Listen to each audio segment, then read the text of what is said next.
ശ്രീ മോഹൻ വർഗീസ് ഇഷാഖ് ധർ അല്പസമയം മുമ്പ് പറഞ്ഞത് ഞങ്ങളൊരു സ്ട്രാറ്റജിക് റെസ്ട്രെയിന്റ് ആണ് ഇപ്പോൾ സ്വീകരിക്കുന്നത് എന്നാണ്. പാകിസ്ഥാൻ ഇന്നലെ ഖ്വാജ അസീസിന്റെ പ്രസ്താവന താങ്കൾ തന്നെ കോട്ട് ചെയ്തല്ലോ. പാകിസ്ഥാനെ സംബന്ധിച്ച് അവരെ സംബന്ധിച്ച് എത്ര പ്രഷറുണ്ട് എങ്കിലും ഒരു ഫുൾ ബ്ലോൺ വാറിലേക്ക് പോവുക എന്നുള്ളത് ഇപ്പോൾ ആലോചിക്കാൻ പറ്റുന്ന ഒരു കാര്യമാണെന്ന് തോന്നുന്നില്ല. അപ്പോൾ ഈ സ്ട്രാറ്റജിക് റെസ്ട്രെയിന്റ് എന്ന പേരിൽ പാകിസ്ഥാൻ ഇനി ഒന്ന് പതുങ്ങുക എന്നുള്ളതായിരിക്കും ഉണ്ടാകുക. പാകിസ്ഥാൻ പതിറ്റാണ്ടുകളായി ഇന്ത്യയോട് ഒരു പ്രോക്സി വാർ നടത്താറുണ്ട്. ഈ ഭീകരവാദികളെയൊക്കെ ഉപയോഗിച്ച് അതിർത്തികൾ അശാന്തമാക്കുക, ഇന്ത്യയിൽ ഭീകരാക്രമണം നടത്തുക തുടങ്ങിയ കാര്യങ്ങൾ ചെയ്യാറുണ്ട് എല്ലാ കാലത്തും. അതിനപ്പുറത്ത് ഞങ്ങളിപ്പോൾ ഒരു അടുത്ത എസ്കലേഷനിലേക്ക് ഇല്ല എന്നതിന്റെ സൂചന നമുക്ക് ഇപ്പോൾ പാകിസ്ഥാനിൽ നടക്കുന്ന നേതാക്കളുടെ വാർത്താ സമ്മേളനത്തിൽ നിന്നോ അവരുടെ വർത്തമാനത്തിൽ നിന്നോ കേൾക്കാമോ?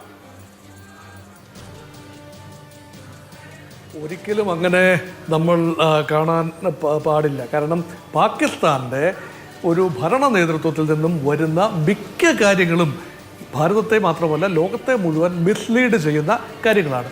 ചരിത്രപരമായി അങ്ങനെ തന്നെയാണ്. അതുകൊണ്ട് ഈ സ്ട്രാറ്റജിക് റിസ്ട്രെയിൻറ്റ് അല്ലെങ്കിൽ തന്ത്രപ്രധാനമായ ഒരു വിട്ടുനിൽക്കൽ അല്ലെങ്കിൽ ഒരു എസ്കലേഷനിൽ നിന്ന് ഒഴിഞ്ഞു നിൽക്കൽ എന്ന് പറയുന്നത് തത്വത്തിൽ നമുക്കതിനകത്തൊരു റീസൺ ഉണ്ടെന്ന് തോന്നാമെങ്കിലും ഒരു ഡിസ്റ്റോർഷൻ ഗെയിമിൻ്റെ ഭാഗമായി പടച്ചുവിടുന്നൊരു കാര്യമാണ്. യുദ്ധസമയത്ത് രാഷ്ട്രീയ നേതൃത്വം പല അടവുകളും പയറ്റും.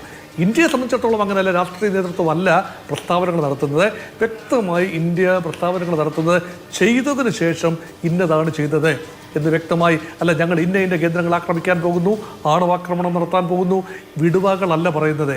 നോക്കൂ, ഞാൻ ഒരു കാര്യം പറഞ്ഞുകൊണ്ടേ കഴിഞ്ഞാൽ ഇപ്പം ഇന്ത്യയുടെ സെലക്ഷൻ ഓഫ് പബ്ലിക് ഫേസസ് രാജ്യത്തോടായി ലോകത്തോടായി കാര്യങ്ങൾ വിശദീകരിക്കാനായി ചുമതലപ്പെടുത്തിയത് ആരെയാണെന്ന് നോക്കൂ. ഇന്ത്യയുടെ വിദേശകാര്യ സെക്രട്ടറി വിക്രം മിശ്രി ഉദ്യോഗസ്ഥനാണ്. അതുപോലെ Vyomika Singh the wing commander എയർഫോഴ്സിൻ്റെ പൈലറ്റ് കൂടിയാണ്, ഇന്ത്യൻ എയർഫോഴ്സിൻ്റെ പൈലറ്റ് കൂടിയാണ്. ഹെലികോപ്റ്റർ 2000 പരം മണിക്കൂറുകൾ ഹെലികോപ്റ്റർ പറത്തിയ പാരമ്പര്യമുള്ളയാളാണ്.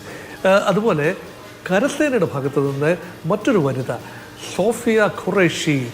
നോക്കൂ, ഖുറേഷി സോഫിയ എന്ന് പറയുന്നത് മുസ്ലിം ഭാഗത്ത് വരുന്ന ആളാണ്. വ്യക്തികൾ എന്ന നിലയിൽ ഒരു പ്രാധാന്യം കൊടുക്കാനാവില്ല എങ്കിലും സെലക്ഷൻ ഓഫ് ദ പേഴ്സൺസ് ഒരു സ്ത്രീയാണ്. അതുമാത്രമല്ല മുസ്ലിം വനിതയാണെന്ന് ഓർക്കണം. ഒരുപാട് അർത്ഥതലങ്ങളുള്ള ഒരു കാര്യമാണ്. നമ്മൾ എടുത്തതൊന്നും പറയുന്നില്ല എങ്കിൽ പോലും ലോകം ഇത് കാണുകയാണ്. ഇന്ത്യയിലെ സ്ത്രീകൾ പൊതു ഇടങ്ങളിൽ പ്രൊഫഷണൽ രംഗത്തെ സൈന്യത്തിൽ ഉൾപ്പെടെ എത്രത്തോളം ആദരിക്കപ്പെടുന്നു. അതൊന്ന്. രണ്ട്, ഇവിടെ സിന്ദൂരമാണ്, ഓപ്പറേഷൻ സിന്ദൂറാണ് സംഭവിച്ചുകൊണ്ടിരിക്കുന്നത്. സിന്ദൂരം മാഞ്ഞത് സ്ത്രീകൾക്കാണ്.